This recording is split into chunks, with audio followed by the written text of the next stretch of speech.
Luka. I'm excited to talk to you today. I appreciate you coming to us from Slovenia, correct? Yes, that's correct. And thank you for You got a having me there. beautiful country. Yeah, You it have a is. Have you ever beautiful been country. there? I have Lake Bled, and I rode the boat across the Nice. little lake there and Nice. stayed in they have these little glamping cabins kind of thing. They look like tents, but they're made out of wood. And I loved it. Absolutely loved it. It Yeah, was absolutely beautiful. yeah, Absolutely I beautiful. agree. You are a fascinating cat. I was looking at some of kind of like your design AI video. You're obviously neck deep in it.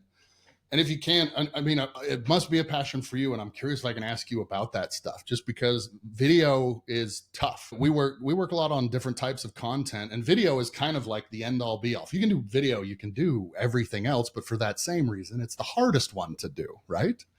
How did you get into it? What drew you to it in the first place? I mean, even prior to the AI video stuff, right? Can you tell me a little bit about the background? Yeah, my background is actually video.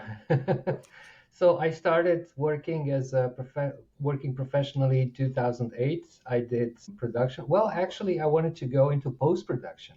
So I spent about 2 years in production because I really wanted to know everything that's about post-production. So it's about getting the right stuff.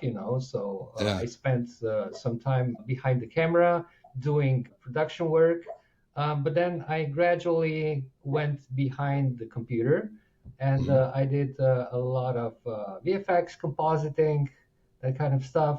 And then after the crisis, it Mhm. came a bit late in Slovenia, so about 2010, everything just crashed.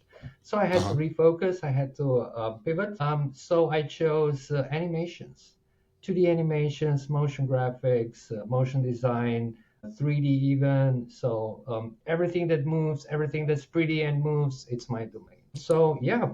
How do you see it changing? I remember, like, so I've been in a handful of decent, well produced type of pieces, and I'm always astounded at how much footage they used to take, right? I mean, they cut 99% of it in many cases, right? You Exactly. hear about feature length movies doing 120 takes of the same scene in some cases with some highly neurotic directors, but directors that know exactly what they're looking for, right? Yes, exactly. When you see this and you start to see the transition now, and I'll put a link to a bunch of your website and work and stuff like that in terms of like the animations and the things that you're doing with, I mean, I saw the one on Midjourney's update the other day. Was that just yesterday? I'm going, yeah, this is like one of those things where I'm going, an artist is to some extent, you don't blame your tools, but you also are subject and slave to the tools at your disposal. And I go, does this not totally flip the dynamic? It's almost feels like, I mean, are we closer to like being in a brainstorm? It's like the brainstorming session is the production session at this point. Like Exactly, it's exactly. I mean, there are no limitations with tools anymore. You can do anything. You can do anything. The only word right now is the idea. The idea is that matters because, like I said, you can create insanely good images, turn them into a video, outpaint them, inpaint them, change the style completely. You can do everything. But most people do that Ghibli stuff, follow trends, but I don't like following trends. I yeah. like to explore things. How can I do the most out of these tools with the ideas that I have? So yeah. What are your favorite things to work on? Like when you're doing, your professional kind of experience and things, what are people asking you to do? How does that compare to what you work on free time wise? Um, what's a free time? I So believe that. I'm one of those people who sees something that is interesting, that is his first passion, and I turned hobby into a profession. Sure. That happened before, and it's continuously happening in my life. So yeah, It's the only way I think you get to it. I mean, it's a double-edged sword, it right? is. It Because is. it oftentimes you result hating a lot of what you work on, or you're like, I got into this because I liked, what's the old adage? It's like, I liked baking pies. Now I'm telling people how to bake pies. Those aren't the same thing. But yeah, in my free time, I love to check new tools. I love to experiment with new tools, try to Mm, break them because that's really important yeah, to see the limits and how sure. far you can go. And so what you can do. So I've been doing that for a while now, and people notice that. So people are sending me their projects, their tools, and I Uh-huh. love to experiment with those and give them feedback. What have been the recent ones? Like, I'm a Luddite 100% on this stuff, especially compared to you. I'm faster than most the average people, right? I do that. I mean, I can tell you, like, we've done a bunch. We were messing with and have built little snippets for clients for like car companies and stuff like that. And, you know, I remember like going, hey, it looks really good. Oops, we tried to show their logo and it looks like shit.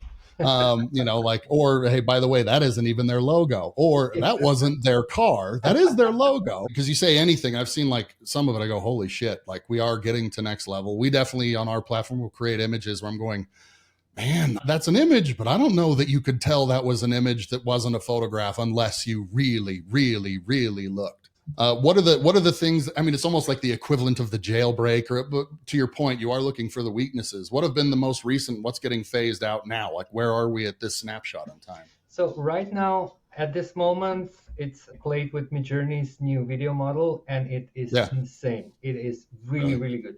I'm usually very skeptic when the new video models come out because the improvements are kind of gradual, right? But this was kind of a big jump. So it's like a VO3 moment. Yeah, we were really impressed over VO3, but now Midjourney has upped VO3 in my. But the tool that I'm using a lot and I'm really impressed is Weavy. Yeah. Tell me about it. I'm not familiar with that one. Yeah, it's a node-based system. It's kind of like Comfy, but Comfy is much more robust and you can do like anything. It can even make you a coffee if you know a code well enough. But Weavy doesn't want to imitate Comfy. It's something else. So it's kind of like Flora. Do you know Flora and Fauna? Yeah. So it's something like this, but it incorporates also different types of nodes for easy control. So like control nets, you can upload your own LoRa's. You can put in the various proprietary models like Imagen, VO also, the video models like WAN, and it's super cool. It streamlines your production work really, really cool. Wow. Yeah. How have you found like the process works? I'm sorry, but I'm just curious because like, again, a lot of my pain points that we've been working with was, I mean, we were developing on-brand, data-driven creative. So we're going, okay, cool. I want stuff that matches their brand kit. I want it to use their logo, you know, in all of the things that come in the brand kit. Use it this size, horizontal like this, vertical like this. Use these colors, all that fun type of stuff. And again, just a lot of the challenges came with like, okay, well, now we need to do almost a repeat. Like, so imagine if I was actually trying to do like an A/B test or two different versions for two different people. This is oversimplified, but in version 1, I want to send it to Joe, and he works at Coca-Cola. I want to send version 2 to Steve, and he works at Nike. Have you seen that they've gotten better at going like, hey, you're 99% there. Don't change anything, but fix this. Can they handle that yet? Yeah. I get that a lot, But I think that communication and education is really important when it comes to clients.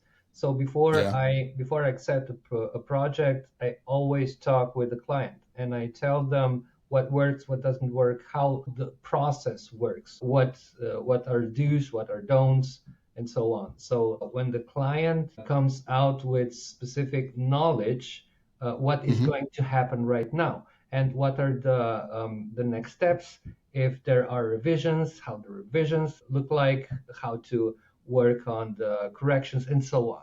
So I spend quite a lot of time educating my clients. So the process is as smooth as possible when it comes to production. So everybody knows what it's being done, how, especially how it's being done, because I think that's very, very important to communicate to client what's the fusion technology, how it works. It all comes from chaos, and it's really, really hard to control chaos.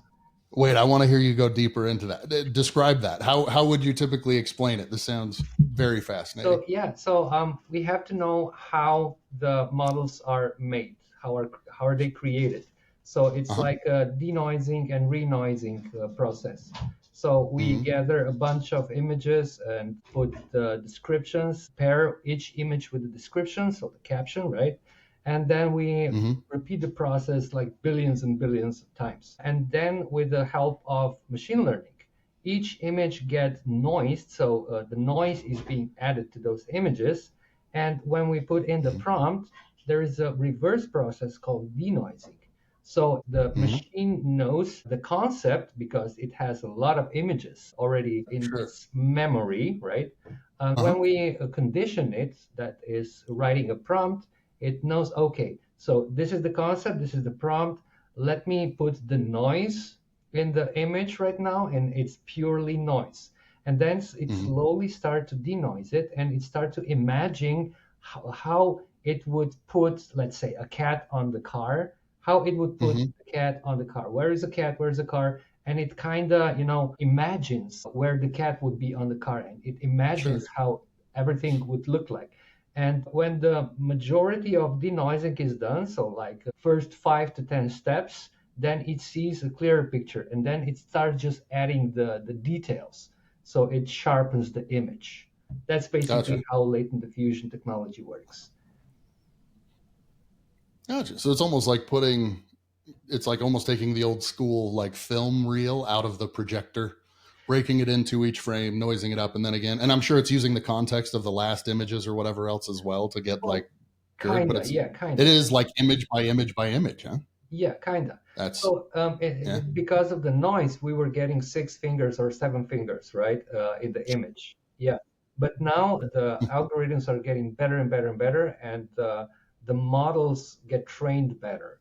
And now we have natural language. We used to have text, right? We used to prompt with text. Now we just, talk to the machine, change this, change that, and it does it, So it's really, really impressive how far we've got in really short time. They're they're expensive, aren't they? I mean, when we go look and develop, and again, we've done like images, and I know that I'd go through and I'd look at like the different providers and LLMs generate the images, and we'd look at like the number of tokens and other things that it took, and then we go look at our bill and we're like, they're definitely selling this to us at a loss.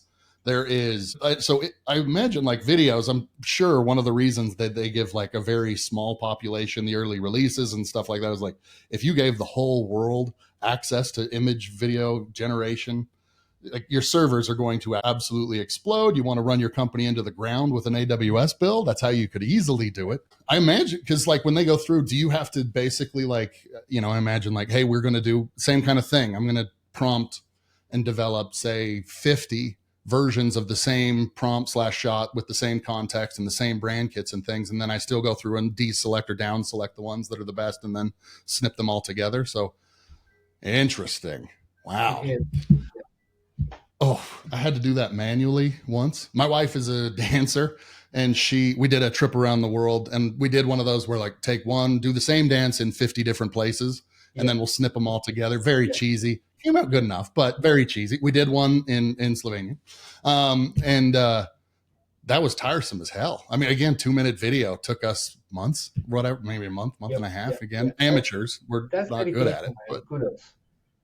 hey, thank you. We're proud of it. Got to do 26 something countries and stuff. It was pretty cool. Nice. Proud of it, but holy crap, laborious. And again, the amount of footage and stuff, we were filling up terabyte hard drives and stuff to Oh, do it. wow. So, Wow, insane. oh, yeah, yeah. I mean, full DSLR and stuff like that, right? Yeah, So, I yeah, mean, yeah, it like just storing that dance. You do several takes in every location and every major city and yeah. 26 countries and then splice them all together. You're going, yeah, there's a couple hundred videos there. So it And adds up. the Sorry, say that again. oh, like one is creating, right? But the Yeah. second, but the other thing is curating, right? I mean, the thing is Curating. that Oh yeah, you can easily put out like 500 images. So with Comfy, you can do that. You can do batch rendering, right?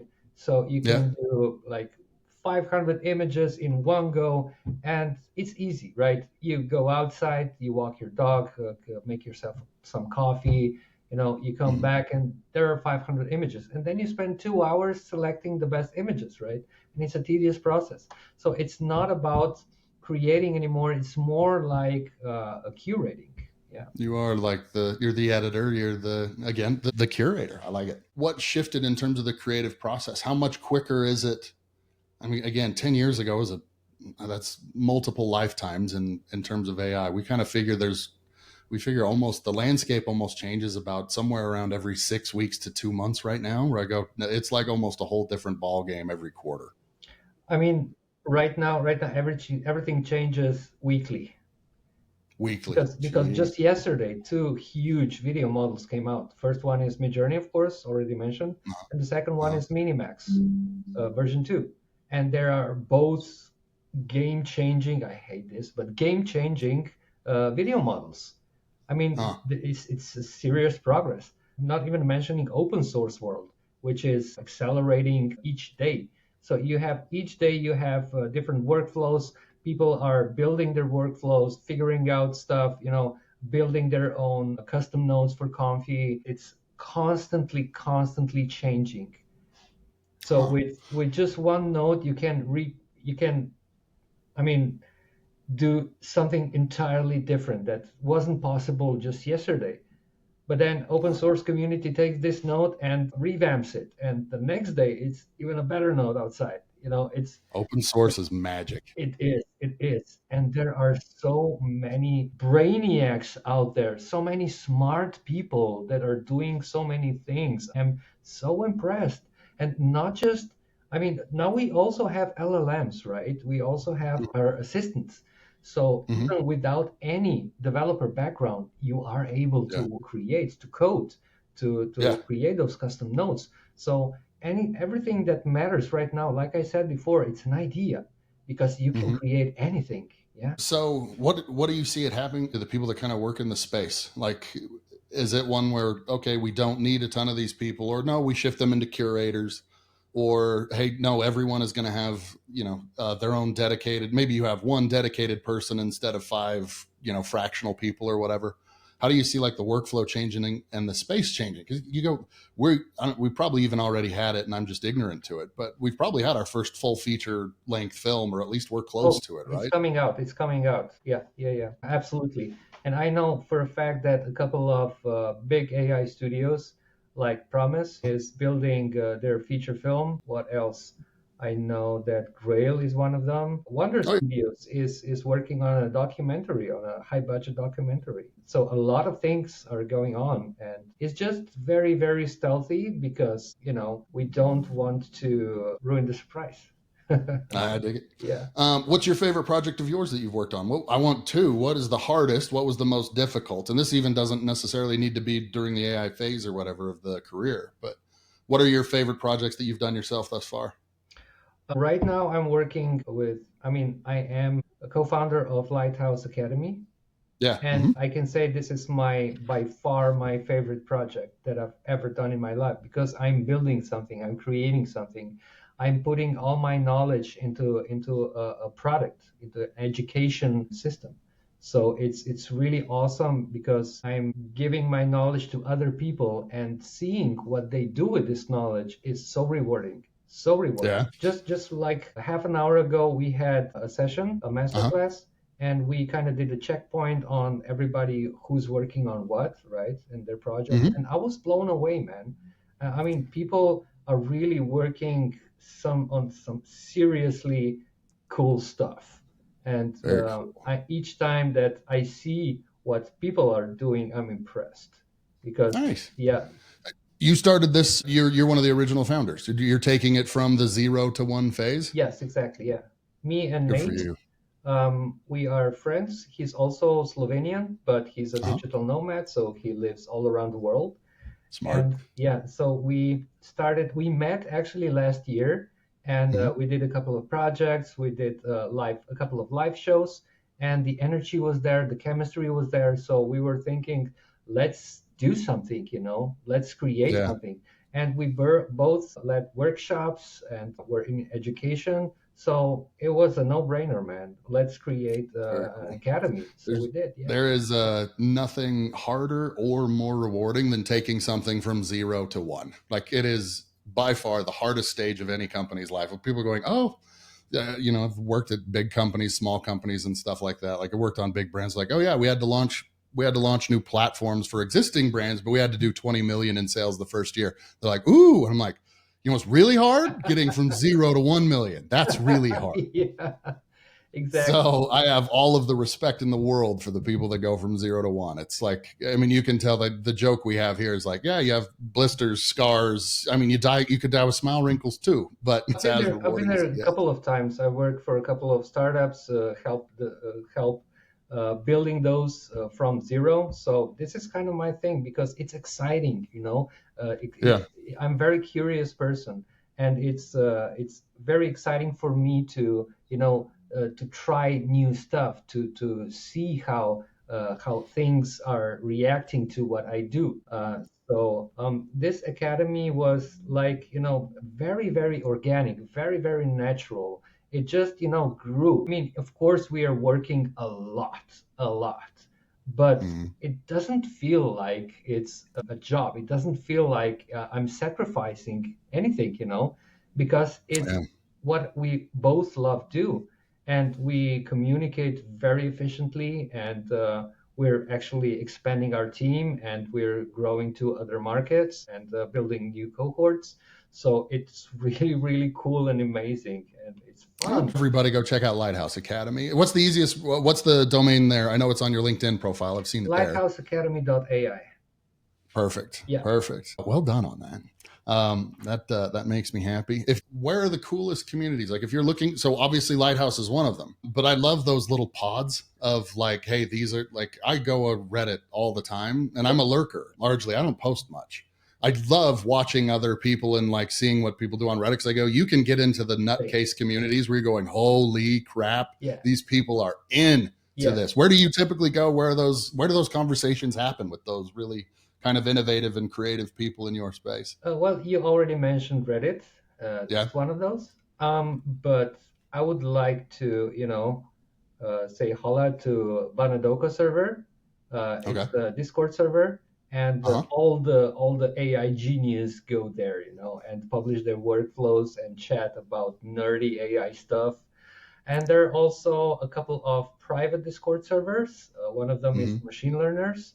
And Uh huh. it's so refreshing because all those superheroes, AI superheroes like, I don't know, Purse, Phil, Syntax Diffusion, like Kijai, he's a superhero of AI, of open source.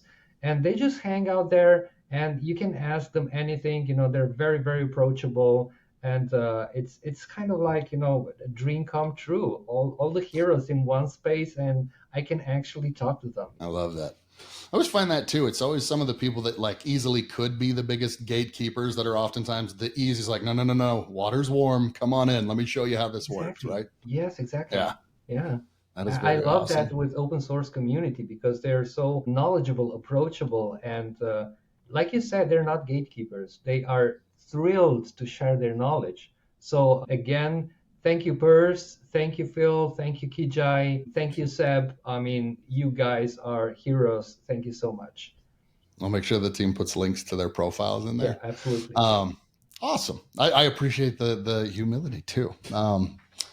You're a good man, Luka. I appreciate that. What else? If someone was hiring someone, are those forms appropriate? If someone's like, "Hey, look, I appreciate it, but I'm not necessarily the curator or whatever myself." Can they go hire people from those forums, or would they just go on to like like there's gig economy style sites, Behance or design portfolios? Where would they go if they were looking to acquire or hire some work? So like 95% of those people are already busy. I mean, Yeah, all the people that started 2, 3 years ago, we all are very, very busy because, awesome. I mean, we all did some work, are doing some work, and Sure, created some name and some noise around us.